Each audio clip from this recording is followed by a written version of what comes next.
Germany में दोनों हुए और लगभग साथ साथ ही हुए, थोड़े से गैप के बाद। मतलब 18वीं सेंचुरी में हेगेल हुआ, उसके कुछ समय के बाद 19वीं सेंचुरी की शुरुआत में मार्क्स हो गया।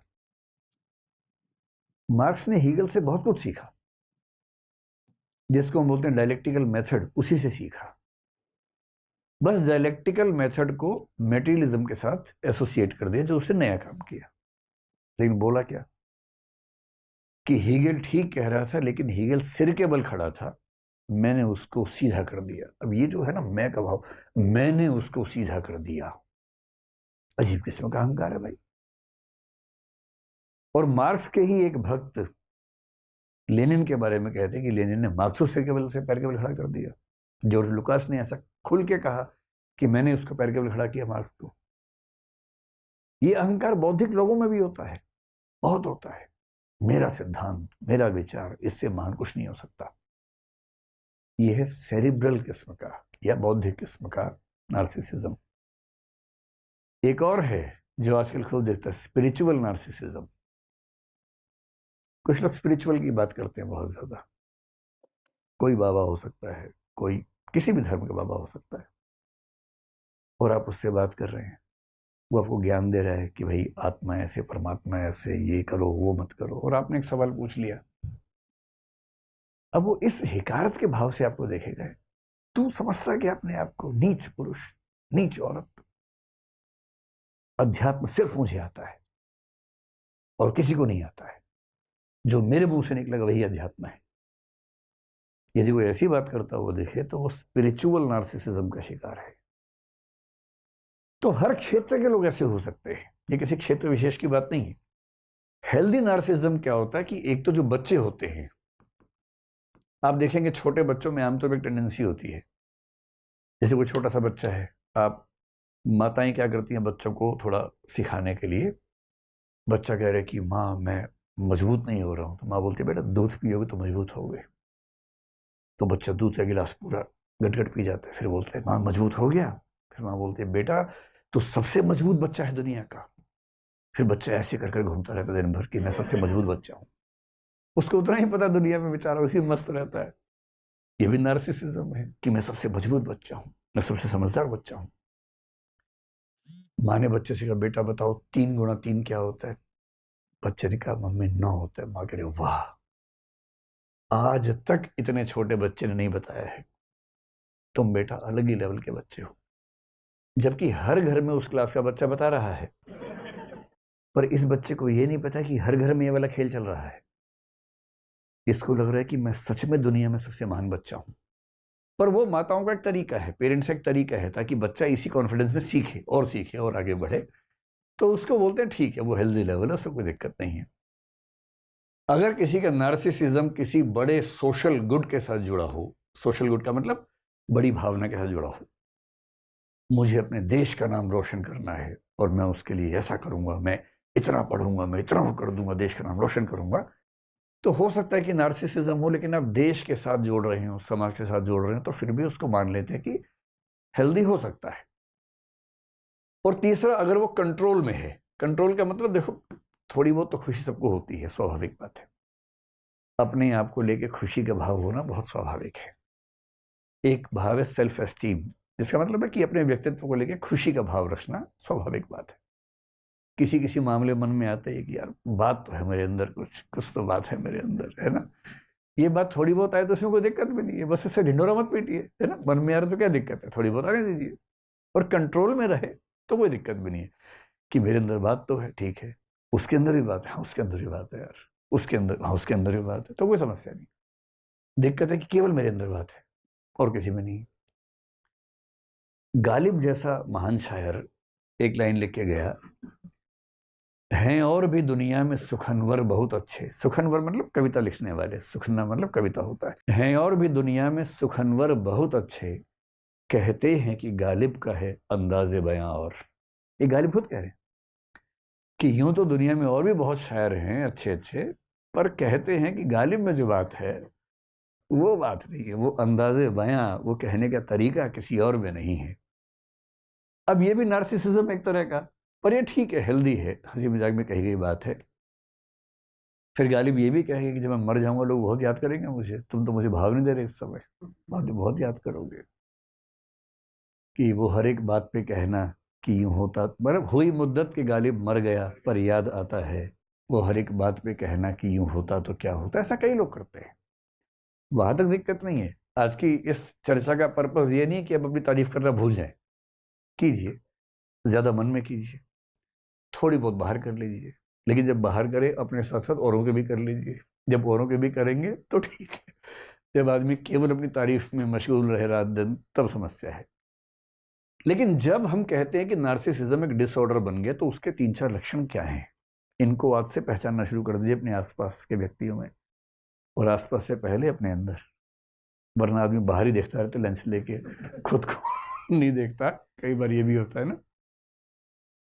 जैसे एक बड़ा इंटरेस्टिंग विवाद फिलोसफी में हुआ। एक ह्यूम नाम के दार्शनिक ने कहा कि मैंने आत्मा को ढूंढने की बहुत कोशिश की अपने अंदर झांक झांक के, लेकिन आत्मा मिली नहीं। तो विरोधी ने पता क्या कहा, जो झांक रही थी वही आत्मा थी। कई बार क्या है कि आप सबको झांक रहे हैं और अपने बारे में पता नहीं कि हो क्या रहा है। और कई बार क्या होता है, पर्सपेक्टिव का सारा खेल होता है। एक आदमी डॉक्टर के पास जाके बोला कि डॉक्टर साहब पूरे शरीर में दर्द है, जहां भी उंगली लगाता हूं बड़ा दर्द होता है। पूरा चेकअप हो गया, बाद में क्या पता लगा, उंगली में दिक्कत थी।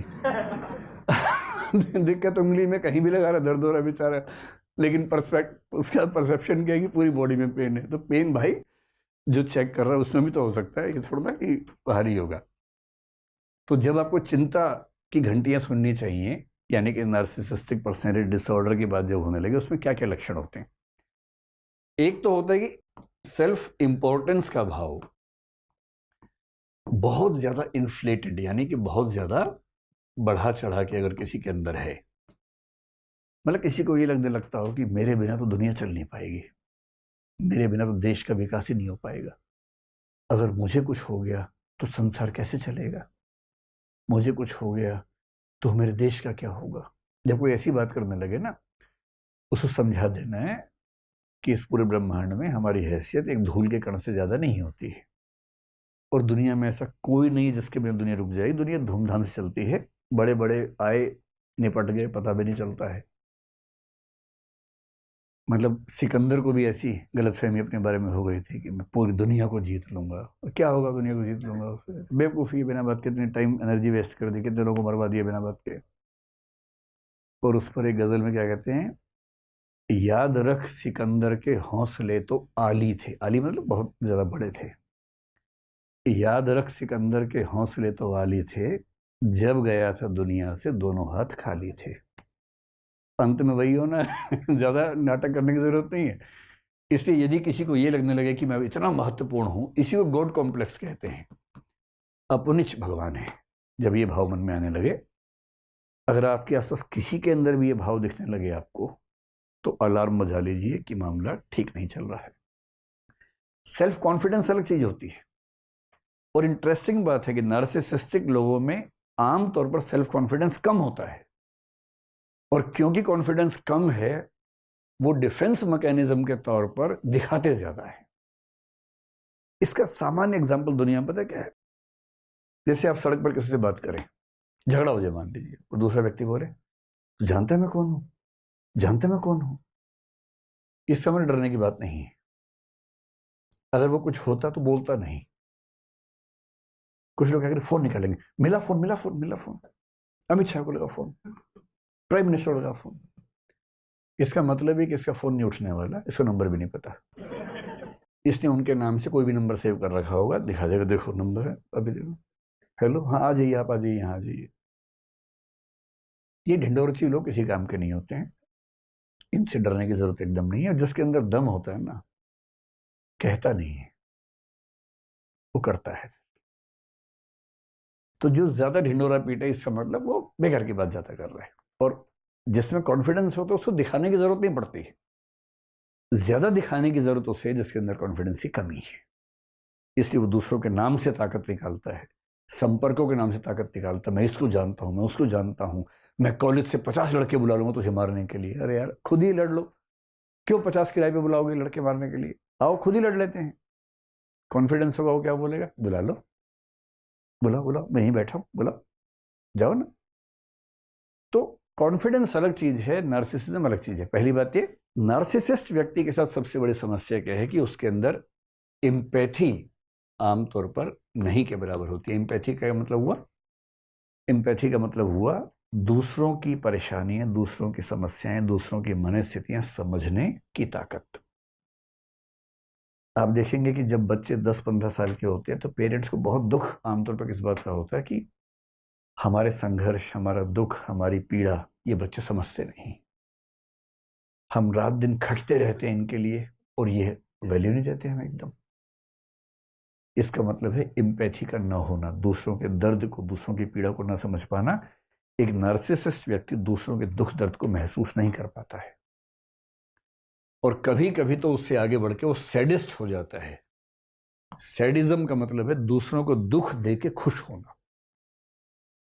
अगर आप दूसरों को परेशान करके खुश होते हैं तो आप सैडिस्ट हैं। और किसी के साथ भी हो सकता है। जैसे एक मच्छर है, कुछ नहीं कह रहा, आप स्टाइल में उसको मार मार के दिखा रहे हैं कि देखो मैंने मार दिया, देखो एक और मार दिया, और आपको ये फील नहीं हो रहा कि इसको भी दर्द हो रहा होगा।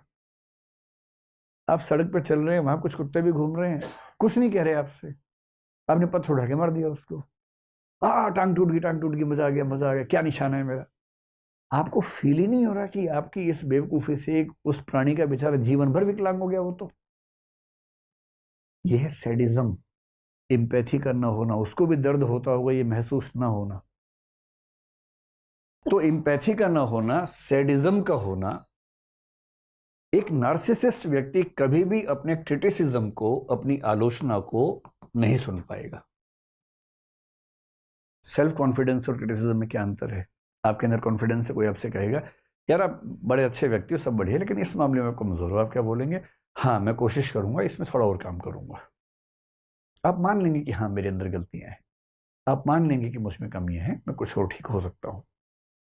नार्सिसिस्ट व्यक्ति अपनी आलोचना सुन नहीं सकता, दूसरा ओपिनियन सुन ही नहीं सकता। कोई व्यक्ति कितना भी समझदार से कुछ भी कहेगा वो उसको हंसी का पात्र समझेगा, वो अपने सामने किसी और के विचार, किसी की राय को महत्व कभी नहीं देगा। ये नार्सिसिज्म का एक और लक्षण है। और जब आपको ये सारे लक्षण किसी के अंदर दिखने लगे, अगर कोई व्यक्ति किसी के साथ गैस लाइटिंग करता हो, गैस लाइटिंग का मतलब उसको बार बार गिल्ट फीलिंग में डाल देना कि तुम नीच हो, तुम ये हो, तुम वो हो, खराब हो, ये नार्सिसिज्म का एक लक्षण है। और इस व्यक्ति के साथ क्या होता है कि इसके साथ निभाना बड़ा मुश्किल है। जहरीले रिश्ते बनते हैं, टॉक्सिक रिश्ते बनते हैं। और इसलिए यदि आप अपने आसपास किसी ऐसे व्यक्ति को देखें तो पहले तो खुद को बचाएं और दूसरा कोशिश करें कि वो व्यक्ति इस चीज से बाहर निकले। जहां तक भारत की बात है, अगर हम इंडियन सिस्टम में बात करें, इंडियन सिस्टम इस मामले में काफी अच्छा है। ऐसा नहीं है कि वेस्ट में नार्सिसिज्म खूब चलता है, वहां के समाज में सामान्य परंपरा, ऐसा नहीं है।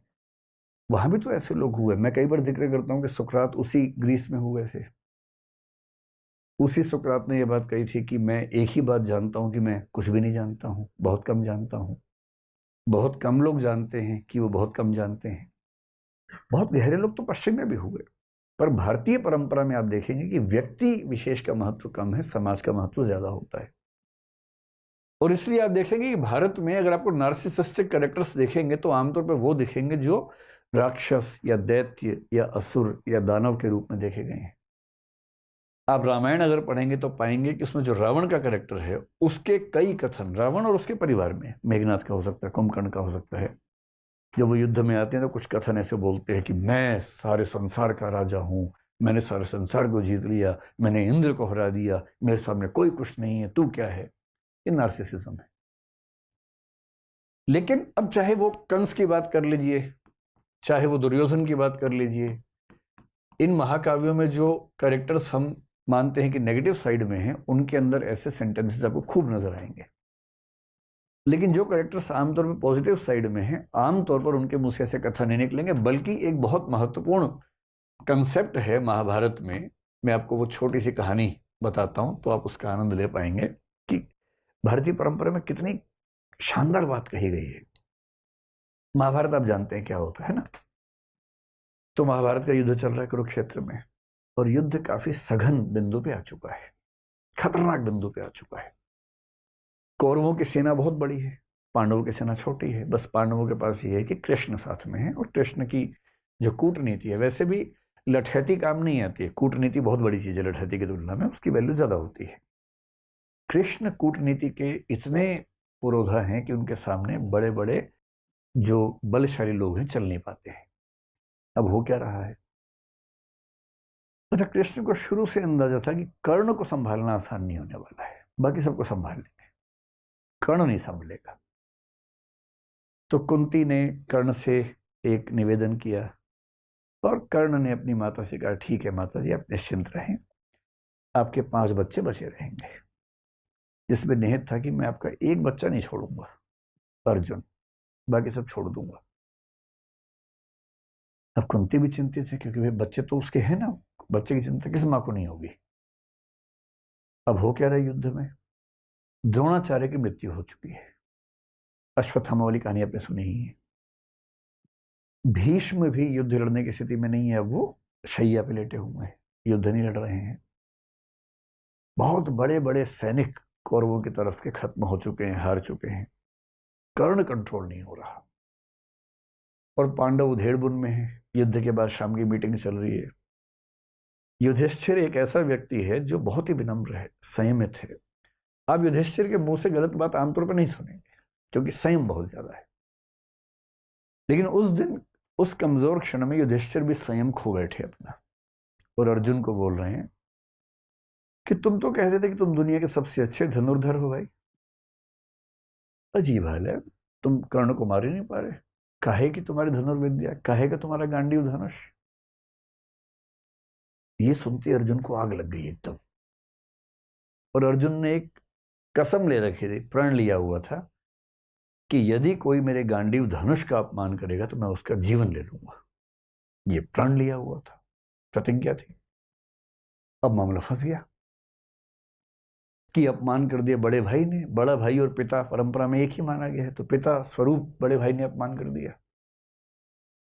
अब अर्जुन परेशान है कि यार मुझे प्रतिज्ञा पूरी करने के लिए अपने भाई का वध करना पड़ेगा। कृष्ण समझ गए कि ये मामला ठीक कर रहा हूं। कृष्ण उसके पास गए, बोले चिंता मत करो यार, रास्ता है इसका।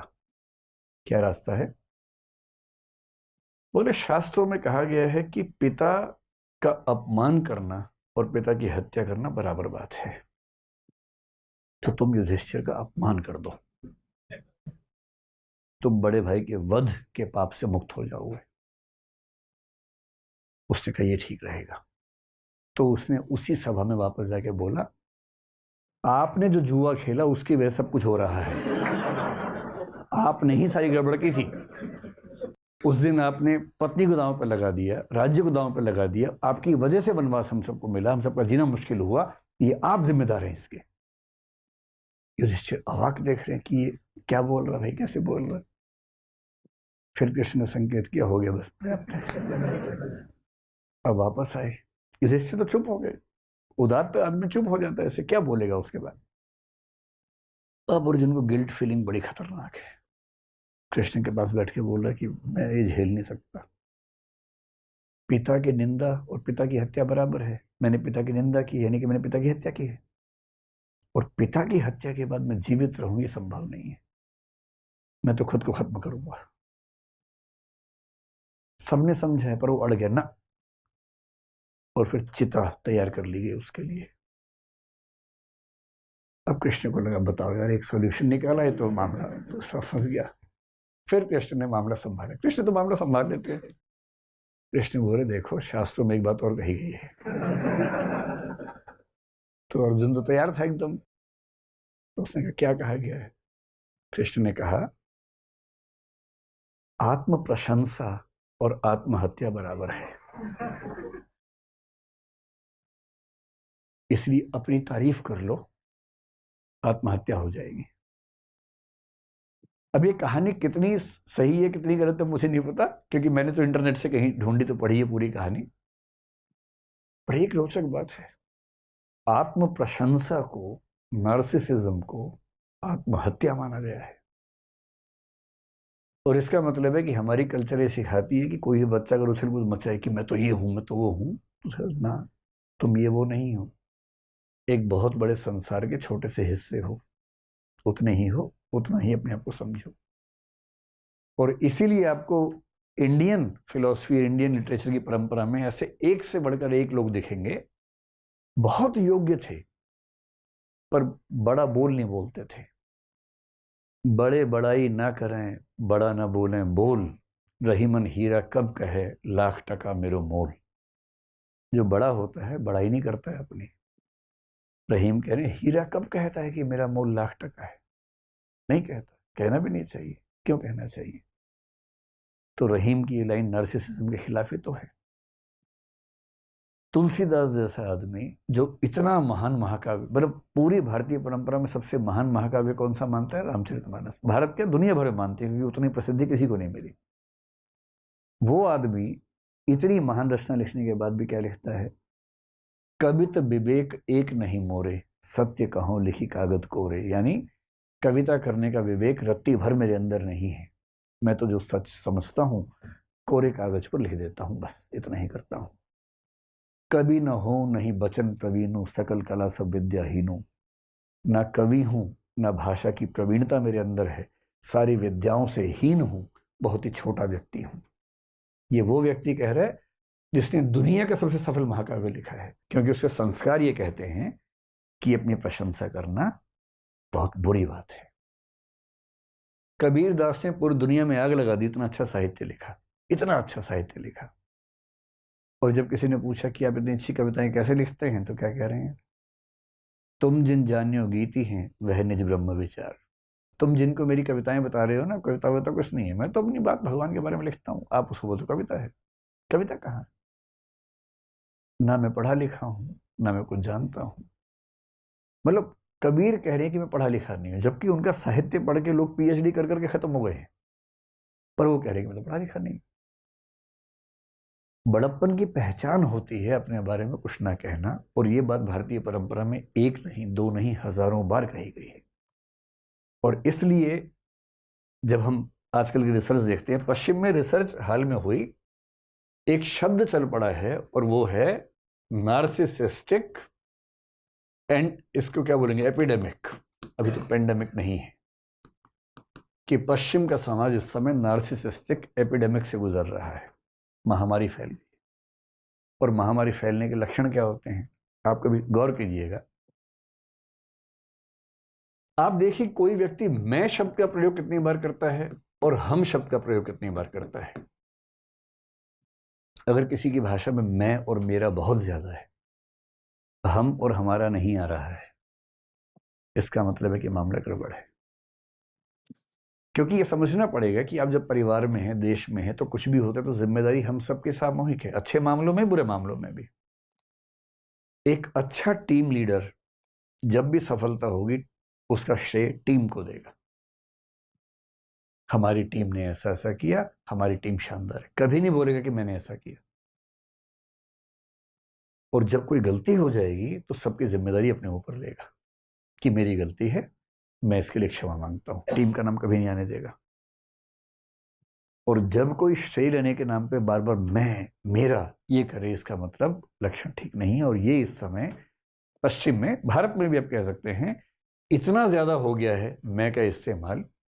ऐसे गीत, ऐसे संगीत, ऐसी फिल्में जो इंडिविजुअल बेस्ड हैं, और एक शब्द आजकल चलता है इंडिविजुअल वर्शिपिंग कल्चर, व्यक्ति पूजक संस्कृति। जिस जिस देश में ये संस्कृति, इस समय दुनिया भर में संस्कृति है, दुनिया भर में ऐसे 50 लीडर्स आपको दिखेंगे सेंटर में, स्टेट में, उस व्यक्ति की पूजा समाज करता है, पॉलिसीज की बात नहीं करता। अमेरिका में ट्रंप को लेकर ये बात खूब कही गई थी उस समय, पुतिन को लेकर भी कही जा रही है, बोल्सोनारो जो ब्राजील में, उनको लेकर कही जा रही है, भारत में कई लोगों को लेकर कही जाती है सेंटर में, स्टेट में, कि व्यक्ति पर ध्यान है, ध्यान पॉलिसी पे नहीं है, ध्यान नीति पर नहीं है। और ये टेंडेंसी बताती है कि इस समय चीजें पूरी दुनिया में चिंताजनक दौर से गुजर रही हैं। तो सवाल हमारा ये होना चाहिए आज की बातचीत में कि ये क्यों होता है, और यदि हम चाहते हैं कि हम और हमारी अगली पीढ़ियां इस चीज से बच सकें, तो हमें किन चीजों का ध्यान रखना चाहिए। तो नार्सिसिज्म का रीजन क्या है? अगर कुछ लोग आपके आसपास ऐसे हैं तो क्यों ऐसा होता है? इसकी सबसे बड़ी वजह मानी जाती है परवरिश।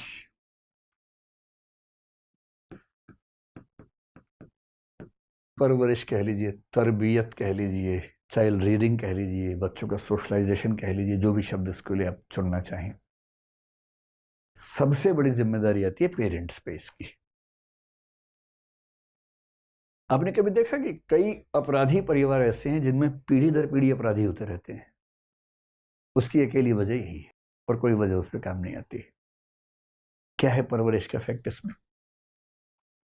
अगर आप अपने बच्चे को जरूरत से ज्यादा, दो में से एक चीज, जरूरत से ज्यादा तारीफ अगर करते हैं या जरूरत से ज्यादा उसका दमन करते हैं, सप्रेशन करते हैं, दोनों ही स्थितियों में यह खतरा है कि वो आगे चलकर नार्सिसिस्टिक पर्सनैलिटी डिसऑर्डर का शिकार हो सकता है। कैसे? कुछ पेरेंट्स बहुत तारीफ करते हैं, अरे बेटा तेरे अंदर जो बात है ना बेटा, अरे बेटा तू दुनिया से अलग है बेटा। अब वो बेटा गया किस दिन किसी को पीट के आ गया, क्योंकि बाप ने कहा था बहुत साहसी हो, तो साहस कहीं तो दिखाएगा ना बच्चा। अब जिस दिन बच्चा किसी दूसरे बच्चे को पीट के आ गया, देखने की बात है कि उस दिन माँ बाप ने क्या कहा। कुछ माँ बाप कहेंगे ये क्या बात हुई भाई, अजीब हालत है, चलो चल के सॉरी बोलो उसको। एक ये तेवर होता है जो कि ठीक भी है। एक होता है कि चलो कोई बात नहीं यार, ठीक है, हो जाता है, इसका मतलब पीट आओ, कभी कभी हम कुछ नहीं बोलेंगे। तीसरा क्या होता है, उसने कितने मारे? पापा 2, तूने 8। क्या बात है यार, मेरा बेटा मजाक है। अरे अब कितने साल की हो गई बेटा? 8 साल की। बेटा 12 का हो जा, तमंचा दिलवा दूंगा। 12 में तमंचा, 16 में चेन गन बेटा, फिर सबको मारना आराम से। जो भी ठीक ड्रेस व्रेस में ना उसको मार देना, है ना, खराब चीजों को देखना अच्छा नहीं होता, मार ही देना उसको। अब इस परिवार में जो बच्चा है जिसको संस्कार ये मिल रहे हैं पेरेंट्स से, क्या वो ठीक इंसान बन पाएगा? कभी नहीं बन पाएगा। फिर वो अपने बाप को देखता है, उसके बाप का व्यवहार उसकी माँ के साथ ऐसा है जैसे मालिक और दास का संबंध हो। उस महिला को इतनी हिम्मत नहीं कि परिवार के मसलों में एक सेंटेंस भी बोल सके। तो वो क्या सीख रहा है कि सारी शक्ति मेरे पास होनी चाहिए, और जब वो बड़ा होगा सारी पावर मेरे पास, मैं कालीन भैया बनूंगा। कालीन भैया मेरे अच्छे दोस्त हैं, मैं जानबूझकर ना बोल रहा हूँ। तो मैं कालीन भैया बनूंगा, सारी पावर मेरे पास होगी, इस पूरे इलाके में कोई सांस भी लेगा तो मुझसे पूछ के लेगा, वरना गोली मार देंगे।